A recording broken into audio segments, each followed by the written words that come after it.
여러분 안녕하세요. 오늘은 지지난 영상에서 읽던 그리고 모든 것이 변했다. 이 책 이어서 읽도록 하겠습니다.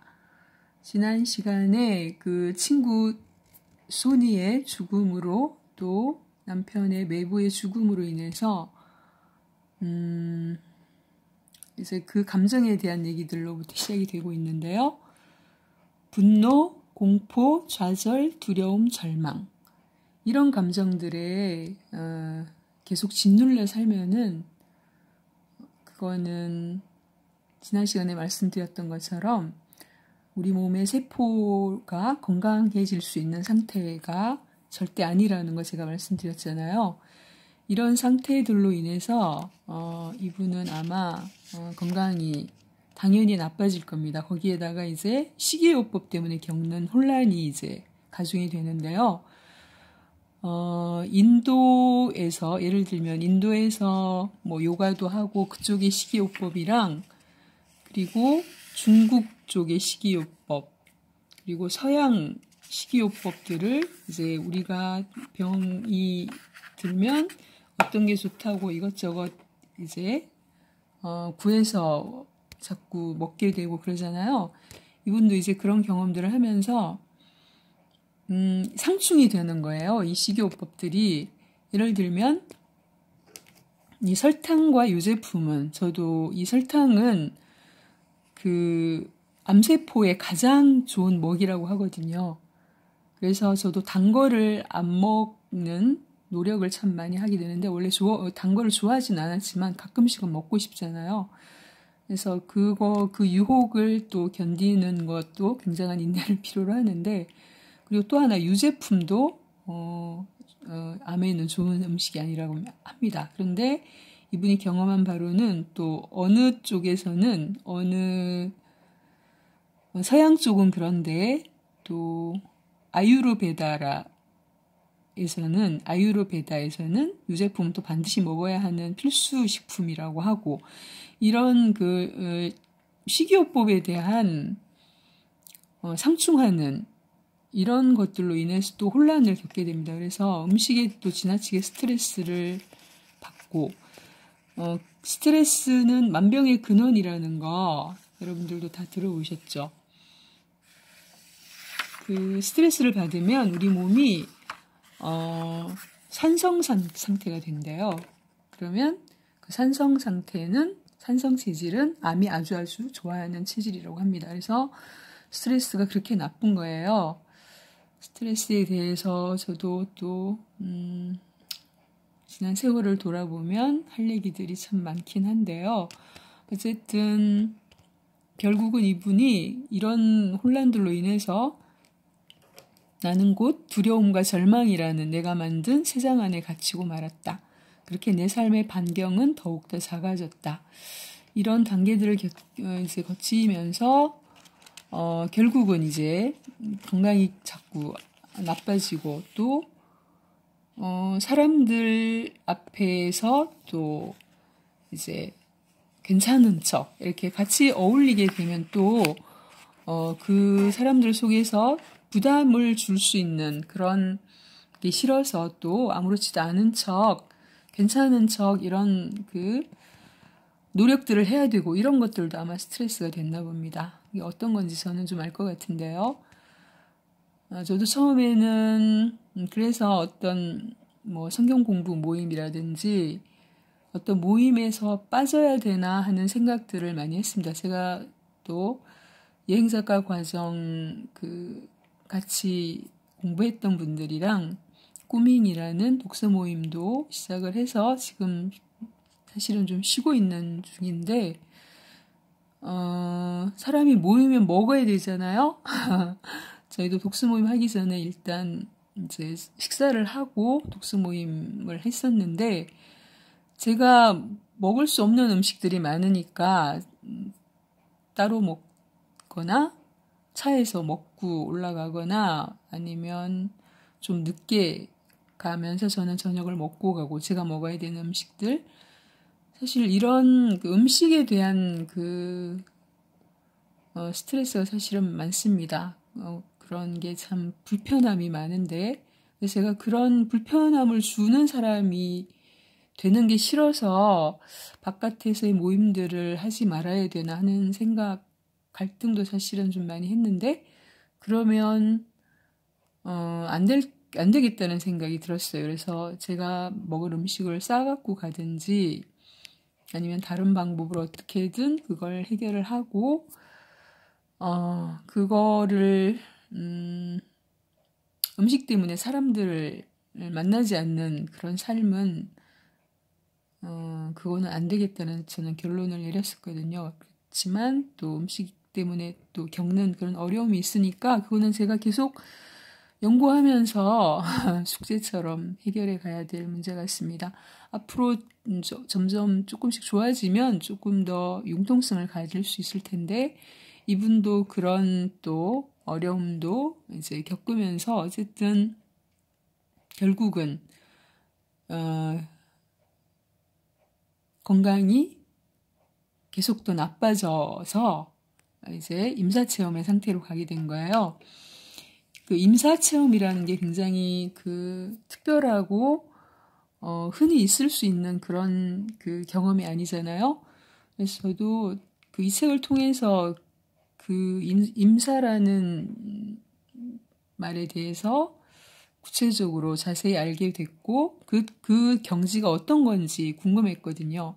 그 임사체험에 한 30시간 정도를 이분이 임사체험 상태로 있었다고 앞에서 기록이 되어 있는데, 그 상태에 대한 묘사가 있어서 여러분도 궁금해하실 것 같아서 한번 읽어드릴게요. 그 상태가 어떤 상태냐면요. 여기서부터 시작되는데, 더 멀리 확장되어 갈수록 나는 내가 이 경이로운 상태에 있다는 사실에 점점 더 익숙해졌다. 사실상 그게 특이한 것이라는 인식조차 없어졌다. 이제 모든 게 더할 나위 없이 자연스러워졌다. 앞에서 굉장히 편안하다는 그런 그 표현 나왔었잖아요. 남편과 엄마 부르면서 난 너무너무 지금 편안하다고.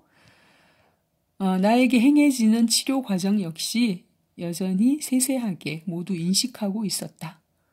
혼수 상태에서 모든 것들을 보고 느끼고 멀리 있는 그 시공간을 초월해서 다 보고 느낄 수 있는 그런 상태인가 봐요. 바깥 세상에선 내가 혼수 상태에 빠져 있는 것으로 보였겠지만 말이다.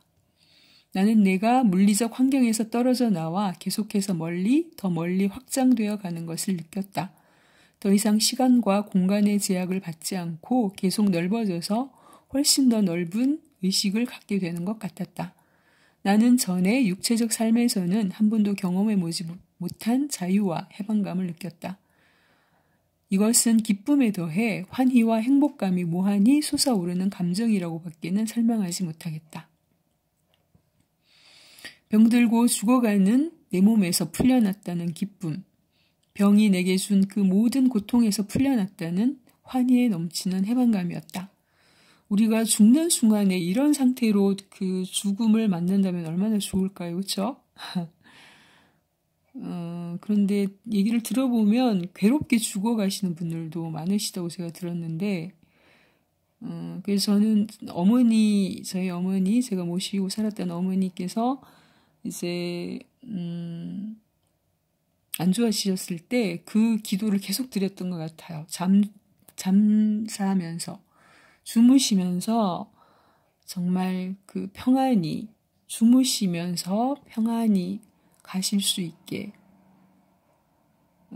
그 기도를 계속 드렸었거든요. 그래서 저희 어머니는 굉장히 평안히 가셨다고 제가 들어서 감사를 드렸었는데, 이런 상태로 갈 수 있다면 정말 좋겠다는 생각이 들었어요. 이 다른 세상으로 더 깊이 빠져들고 바깥쪽으로 더 넓어져 가면서 모두이자 모든 것이 되어가는 동안 나는 사랑하는 사람들과 주변 환경에 대한 감정적 집착이 점점 떨어져 나가는 것을 느꼈다.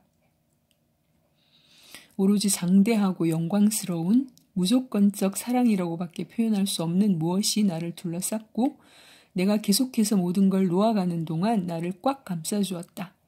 조건 없는 사랑이라는 말은 사실 이 느낌을 결코 온전하게 표현하지 못한다. 이 표현은 너무 남용되어서 그 진정한 의미를 잃어버렸기 때문이다. 하지만 그토록 오랫동안 끌어왔던 육체와의 싸움이 마침내 나를 거머쥐던 소나기를 풀었고 그렇게 나는 이 아름다운 자유를 경험하고 있었다. 이는 내가 물리적으로 어디 다른 데로 갔다는 느낌이 아니었다. 내가 깨어났다고 표현하는 게 더 맞겠다. 아마도 악몽에서 마침내 깨어난 것이리라. 내 영혼은 마침내 자신의 장엄한 진짜 모습을 깨닫고 있었다. 그리고 그렇게 함으로써 내 영혼은 이 몸과 물리적 세상을 넘어 멀리 확장해 나아갔다. 영혼은 바깥으로 더 멀리 뻗어나아가더니 마침내 모든 존재를 아우르는 것은 물론 이 시공간을 넘어 또 다른 영역으로까지 확장되었고 동시에 그것을 포함했다. 사랑과 기쁨, 황홀경, 경외감이 내 안으로 나를 뚫고 쏟아져 들어왔고 나는 그 안에 잠겨버렸다. 나는 가히 내 상상을 뛰어넘는 거대한 사랑에 집어삼켜지고 둘러싸였다. 그 어느 때보다도 자유로웠고 진짜로 살아있다는 느낌이 들었다. 앞서 표현했듯이 물리적으로는 불가능했던 것들을 나는 갑자기 알게 되었다. 가령 내 침대에서 한참 떨어진 곳에서 가족과 의료진이 나누는 대화를 모두 알 수 있듯이 이런 놀라운 감각은 그 영역에서만 가능한 것으로 그것을 적절히 표현할 말은 없다. 완전하고 순전하며 조건 없는 사랑의 그 느낌은 내가 전에 알던 그 어떤 것과도 같지 않았다. 아무런 자격도 요구하지 않고 아무런 판단도 하지 않는 절대적인 사랑. 그것은 전혀 그 어떤 차별도 두지 않았다. 내가 그 사랑을 받기 위해 아무것도 할 필요가 없고 그것을 얻기 위해 내 자신을 증명해 보일 필요도 없는 듯 했다. 그러면서 그 상태에서 돌아가신 아버지와 친구 소니와도 이렇게 만나고 연결되는 그런 또 경험을 한다고 지금 쓰여져 있습니다. 그러면서 나는 더 이상 오감을 사용하지 않았음에도 인식 능력은 제한이 없었다. 마치 우리가 갖고 있는 보통의 감각보다 훨씬 고양된 새로운 감각이 생겨나기라도 한 것 같았다.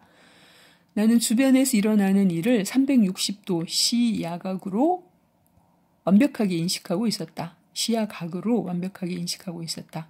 이 모든 말이 놀랍게 들리겠지만 그때는 그것이 정상적으로 느껴졌다.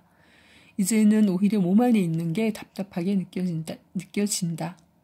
그 세상에서는 시간도 다르게 느껴졌는데 나는 모든 순간을 한꺼번에 느꼈다. 나와 관계된 모든 것, 즉 과거와 현재, 미래를 동시에 알 수 있었다. 여러 삶들이 동시에 일어나는 게 어떤 것인지 알 수 있었다. 한 전생에서는 내게 남동생이 있었는데 내가 그를 돌보고 있었다. 이 동생의 본질은 아눕 오빠의 본질과 같았다. 그 삶에서는 그가 내 오빠가 아닌 동생이었던 것이다. 지금의 아눕 오빠를 동생으로 삼아 살고 있는 그 생의 배경은 발달하지 않은 시골 지역이었고 시대와 위치는 내가 모르는 곳이었다. 우리는 가구라고는 별로 없는 진흙 오두막에서 살고 있었는데 부모님이 밭에 일하러 나가 있는 동안 내가 아눕을 돌보고 있었다.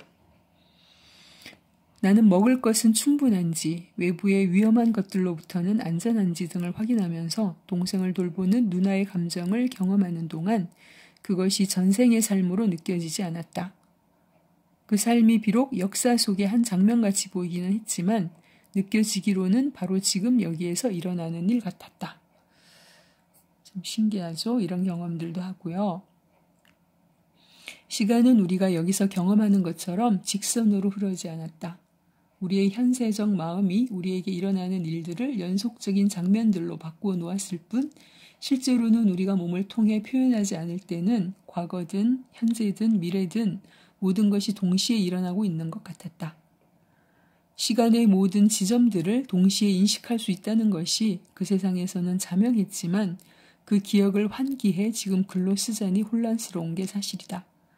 시간이 직선적이지 않다면 장면의 연속이라는 개념이 모호해질 텐데 이런 말이 선뜻 이해되기는 어려울 것이다.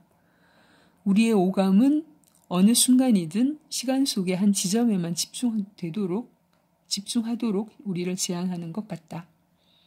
그러고는 시간의 이 특정 지점들을 하나로 꿰어서 직선적 시간 현실이라는 망상을 만들어내는 것 같다. 우리의 신체성 또한 주변 공간에 대한 우리의 인식을 제한한다. 그리하여 우리의 눈과 귀로 보고 들을 수 있는 것 혹은 만지고 냄새 맡고 맛볼 수 있는 것에만 우리를 묶어놓는다. 그러나 몸이라는 한계가 없을 때 나는 나와 연관된 모든 시간과 공간의 지점들을 한꺼번에 이해했다. 그 확장된 영역에서 고양된 나의 의식 상태는 아무리 설명하려고 해도 말로 설명하기가 어렵다. 그 모든 게 얼마나 선명했는지 놀라울 정도인데도 말이다. 저는 이분이 그 임사 상태를 묘사한 장면들을 보면서 굉장히 그 전에 글을 쓰신 분 같지는 않은데 놀라운 어떤 묘사력 또 우리가 보지 못하는 세상을 꿰뚫어서 이렇게 묘사해내는 그 능력이 굉장히 탁월하다는 느낌이 들었거든요. 그것들을 하기 위해서 이분이 다시 살아 돌아오셨다는 생각이 들어서 신이 아마 그분께 그런 능력들을 부여하시는 게 아닌가라는 생각이 들 정도로 저는 그런 느낌을 받았습니다. 여러분은 어떠신지 모르겠어요. 계속 읽어볼게요.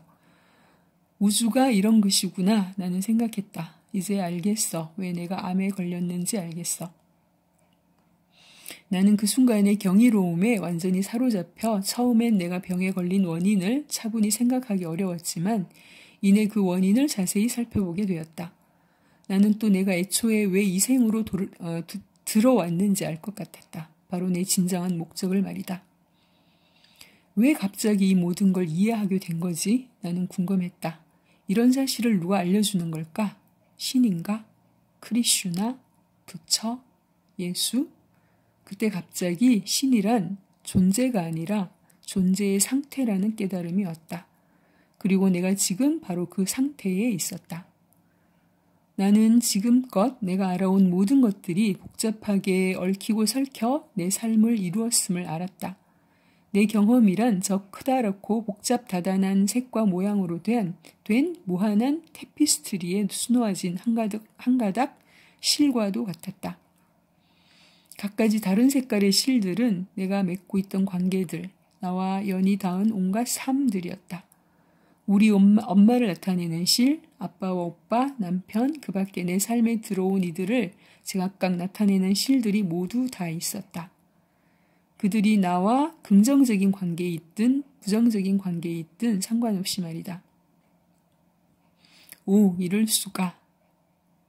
빌리라는 실도 있네. 초등학생 때 나를 괴롭혔던 아이.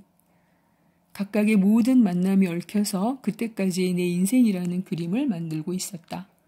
나는 그 그림 속에 한 가닥 실에 지나지 않았지만 또한 완성된 전체 그림에 없어서는 안 될 필수 요소였다. 이것을 알았을 때 나는 내 자신에게, 내가 만난 모든 이에게, 그리고 삶 자체에게 언제나 내 고유한 본질을 표현해야 할 의무가 있다는 것을 깨달았다. 다른 누군가가 혹은 누군가가 되려는 노력은 나를 더 나은 존재로 만들어주지 않았다. 오히려 진정한 내 자신을 앗아가기만 했다. 그럴수록 다른 이들이 내 진정한 모습을 경험하지 못하도록 가로막을 뿐이었고 내가 그들과 진정으로 만나지 못하게 만들 뿐이었다. 진정한 내 자신이 되지 않는 것은 또한 내가 여기에 와서 되고자 하고 표현하고자 하는 존재의 모습을 이 우주로부터 빼앗는 것이었다. 저는 이 얘기가 무슨 얘기인지 알 것 같은데 여러분은 어떠세요? 각각의 살아온 경험에 의해서 어떤 책이든 사람들의 얘기든 해석하고 받아들일 수 있는 것 같습니다. 그 명징한 상태 속에서 나는 나라는 존재가 내가 늘 생각하던 그 모습이 아니라는 것도 알게 되었다. 여기 이렇게 몸도 인종도 문화도 종교도 신념도 없이 내가 있어. 하지만 난 여전히 이렇게 존재해. 그렇다면 나는 뭐지? 나는 누구지? 분명 어떤 식으로든 내가 줄어들거나 작아지지 않았어. 오히려 나는 이렇게 크고 이렇게 힘있고 또 이렇게 모든 걸 아우르는 존재였던 적이 없어. 우와, 정말 이런 식으로는 단 한 번도 느껴본 적이 없어. 거기에 내가 있었다. 몸이나 다른 어떤 물리적 특징도 없이 말이다. 그러나 내 순수한 본질은 여전히 존재했고 내 전체 자아에서 조금도 덜어내진 요소는 없었다. 아니, 내 물리적 존재보다 훨씬 더 크고 훨씬 더 강렬하며 훨씬 더 넓어졌다고 느껴졌다. 사실상 장엄했다는 표현이 옳겠다. 나는 언제나 존재해왔고 앞으로도 언제나 시작도 끝도 없이 영원히 존재하리라는 느낌이 들었다. 내가 그저 장엄할 뿐이라는 알미 나를 가득 채웠다. 내가 이렇다는 걸 어떻게 전에는 까마득히 몰랐을 수가 있지? 나는 몹시도 궁금했다. 그때까지의 내 삶의 총합인 거대한 테피스트리를 보면서 나는 무엇이 오늘의 내 삶의 모습을 낳았는지 정확하게 알 수 있었다. 내가 걸어온 삶의 길을 봐. 왜 난 늘 내게 그리도 가혹했을까? 왜 늘 스스로를 그렇게 혼내기만 했을까? 왜 항상 자신을 그렇게 냉대했을까? 왜 내 편을 들어주지 않았을까? 내 영혼의 아름다움을 세상에 내보이지 않았을까? 왜 늘 다른 사람들을 기쁘게 해주려고만 하고 내 스스로 생각할 수 있는 힘과 창조적인 능력을 억누르기만 했을까? 싫을 때도 좋다고 하면서 번번이 내 자신을 배신했었어. 그냥 내가 되는 대신 늘 다른 사람의 인정을 구하면서 스스로를 모독했었지. 왜 나의 아름다운 가슴을 따르지 않고 나의 진실을 말하지 않았을까? 저도 이렇게 산 세월이 길었었는데요.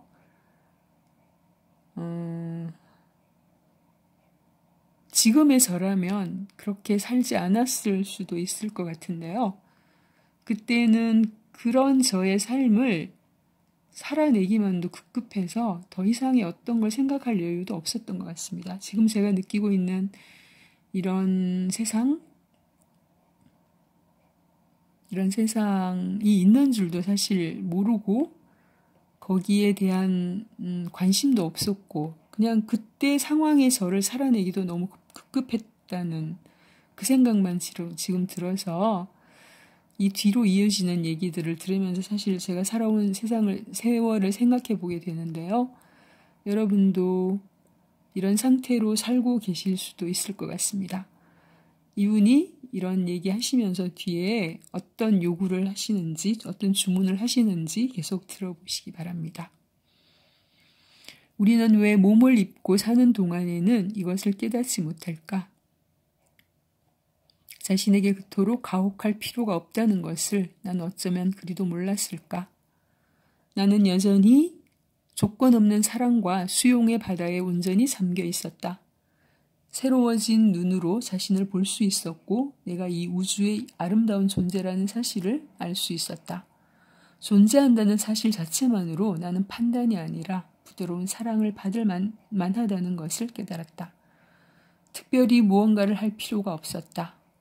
도도 돌도 말고 그저 내가 존재한다는 이유만으로 나는 사랑받아 마땅한 존재였다. 이것은 그야말로 놀라운 깨달음이었다. 나는 늘 노력을 해야만 사랑받을 수 있다고 생각했다. 사랑을 받기 위해서는 그럴 만한 가치가 있든지 사랑받을 만한 뭔가를 해야 한다고 믿었기에 그럴 필요가 없다는 것을 깨달았을 때 나는 몹시 놀랐다. 내가 아무 조건 없이 사랑받고 있다니. 그저 내가 존재한다는 이유 단 하나만으로. 이 확장된 장엄한 본질이 실제의 나라는 사실을 깨달았을 때 나는 상상할 수 없을 정도로 명징한 상태가 되었다. 그것이 바로 내 존재의 진실이었다. 내가 자아의 새로운 패러다임을 들여다보고 있다는 것, 내 의식이 수정처럼 투명하게 빛나고 있다는 것을 나는 아주 분명하게 이해했다. 눈앞에서 펼쳐지고 있는 이 장관을 가로막을 수 있는 것은 아무것도 없었다. 나는 우리 모두가 연결되어 있다는 것을 깨달았다. 모든 사람과 살아있는 존재들만이 아니라 밖으로 넓어지고 넓어져 우주 안의 모든 것에 이르기까지 다 하나로 엮여있는 통합체였다. 이런 얘기들을 신과 나눈 이야기라는 책에서도 제가 읽었는데요. 이런 영적 치유를 다루는 책들이 메시지들이 다 비슷한 것 같아요. 그래서 사람과 동물, 식물, 곤충, 산과 바다, 무생물, 우주까지 나는 전체 우주가 살아있으며 모든 생명과 자연이 다 의식을 지니고 있다는 것을 깨달았다. 모든 것이 무한한 전체에 속해 있는 것이다. 나는 전체 생명과 떼려야 뗄 수 없이 복잡하게 얽혀 있었다. 우리는 모두 그 통합체의 일면들이다. 우리는 모두 하나이며 우리 각자는 집단적 전체에 영향을 주고 있다. 나는 데니의 삶과 목적이 내 삶과 불가분으로 연결되어 있다는 것을, 내가 죽으면 그 역시 곧 나를 따라 죽게 되리라는 것을 알 수 있었다. 하지만 그런 일이 일어난다고 해도 모든 것은 더 큰 그림 속에서 여전히 완벽하리라는 것 역시 알 수 있었다. 나는 또 예전에 믿었던 것처럼 암이 내 잘못에 대한 처벌도 아니요, 내가 한 어떤 행위의 결과로 암이라는 악업을 경험하고 있는 것도 아니라는 걸 알 수 있었다. 매 순간 속에 무한한 가능성이 들어있고 시간의 한 지점이란 내가 그때까지 해온 모든 결정과 선택, 생각들의 정점과도 같은 것이었다. 내 수많은 두려움 그리고 나의 엄청난 힘이 바로 이 병으로 표현된 것이었다. 이렇게 자신의 병에 대한 결론을 내리고 있고요. 그러면서 이런 임사체험의 상태를 지금 여러분 들으시면서 상상이 되시고 온전하게 이해가 되시는지 잘 모르겠습니다. 저는 알듯하면서도 또 책을 놔버리면 좀 어렵기도 하고 그렇거든요. 그래서 이분이 그 비유로 어떤 그 상태를 조금 더 쉽게 설명을 해주시는데요. 여기까지만 읽어드릴게요. 이 책이 비록 내가 겪은 임사체험을 나누기 위한 것이긴 하지만 내 안으로 밀려 들어온 그 깊고 광대한 앓을 근사하게나마 설명할 수 있는 말을 찾을 수가 없다. 가장 좋은 표현 방법은 비유와 은유를 쓰는 것이 아닌가 싶다. 부디 그런 식으로라도 내가 전달하려는 이야기의 핵심이 전해질 수 있다면 좋겠다. 거대하고 깜깜한 창고를 한번 상상해보자. 그곳에 살고 있는 당신이 앞을 볼 때 의지할 거라곤 손전등 하나뿐이다. 영화관 들어갈 때랑 비슷하게 생각하시면 될 것 같아요. 깜깜할 때.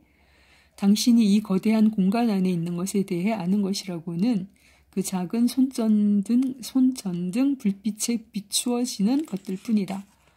뭔가를 찾는다고 할 때,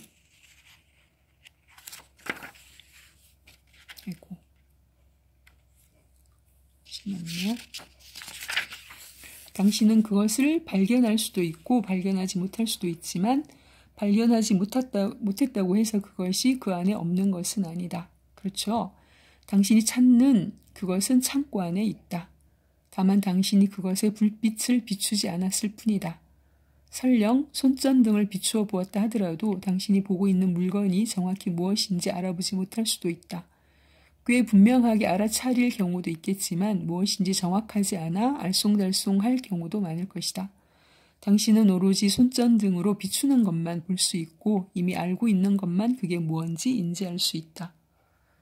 물리적 세계에서의 삶이 바로 이와 같다. 우리는 특정 시점에 감각을 집중하는 것만 알 수 있고 또 이미 친숙한 것만 이해할 수 있다.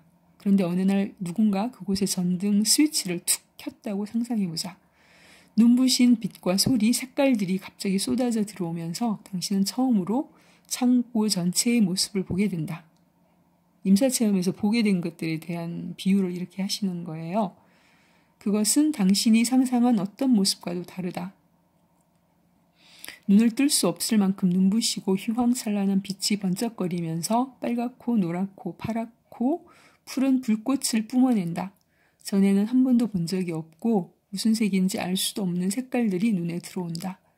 결코 들어본 적 없는 환상적이고 변화무쌍하며 가슴 벅찬 천울의 음악이 공간을 가득 채우고 있다.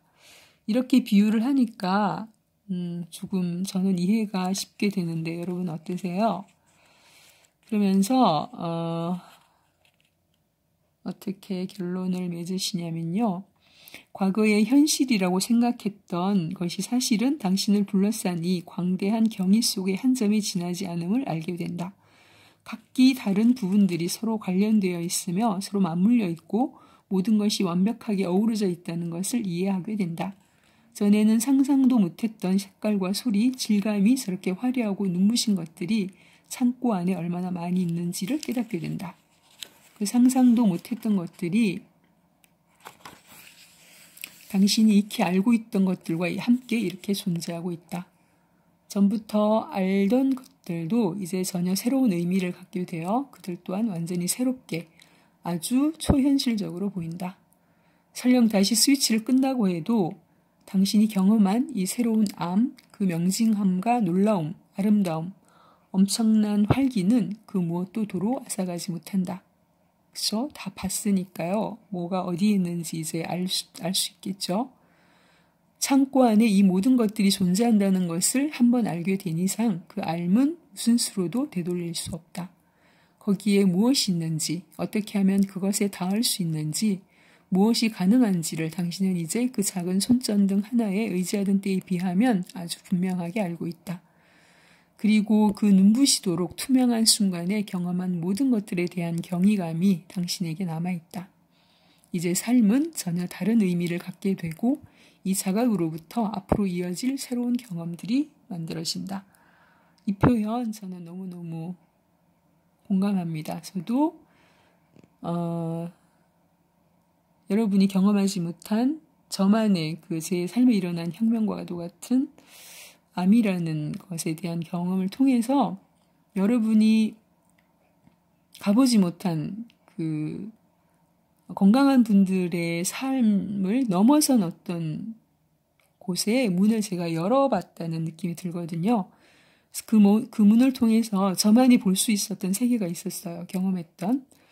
그것들에 대한 것들을 저는 이분이 이렇게 전하는 것처럼 저도 전하고 싶다는 생각으로 초고를 썼었거든요. 두 번째 책 초고를 지금 마무리하고 있는데 그것을 통해서 제가 이 책을 통해서 많은 영감을 얻고 도움을 얻는 것처럼 누군가는 제가 경험한 걸로 인해서 또 그런 경험도 하게 되실 거라는 생각이 듭니다. 그래서 이 경험으로 인해서 앞으로 이어질 새로운 경험들이 만들어진다고 하잖아요. 저도 앞으로 제 삶에서 이어질 경험들이 제가 한 경험으로 인해서 이렇게 길을 이어갈 거라는 확신이 들어요. 그래서 참 감사한데요.